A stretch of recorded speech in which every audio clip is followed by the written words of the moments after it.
Au nom du Père et du Fils et du Saint-Esprit. Amen. Le Seigneur soit avec vous.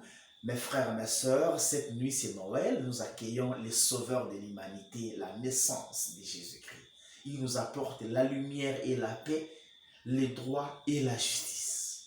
Dans la première lecture tirée d'Isaïe 9, 1 à 6, l'auteur sacré nous précise que le Sauveur vient pour ôter de notre vie les jougs qui pesaient sur nous, la barre qui meurtrissait nos épaules et le bâton du tyran. C'est vraiment une libération totale. Mais pour en bénéficier, Paul dit dans la deuxième lecture, tirée de Tite 2, 11 à 14, il nous faut renoncer à l'impiété et renoncer à la convoitise de ce monde. Il faut quand même reconnaître que quelque part, nous menons notre vie sans référence à Dieu.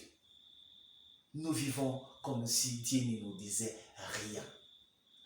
Que le Seigneur nous aide à être avec lui dans les petits détails de notre vie, en sorte que sa lumière éclaire toute notre vie et qu'il nous aide à ne pas être à la remorque, ne pas être pris en otage par le monde. Nous sommes comme prisonniers du monde. Tout ce que le monde nous propose, nous prenons, nous le faisons, nous le vivons.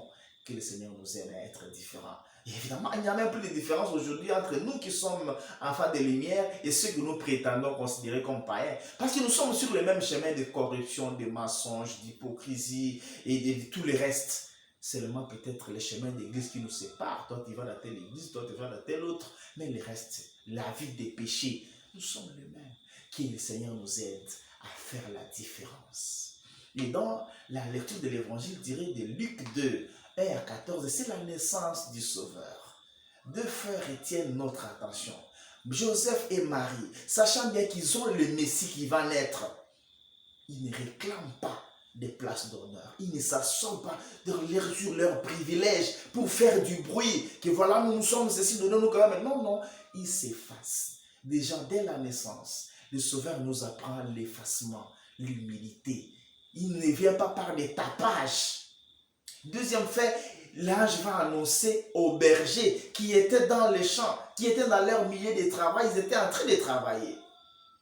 C'est-à-dire que le Sauveur ne vient pas cautionner la paresse qui se dissimule derrière un simulacre de foi et de régularité à l'église. Le Seigneur vient bénir nos travaux, qui nous aide à être libérés réellement par lui. Joyeux Noël à toutes et à tous.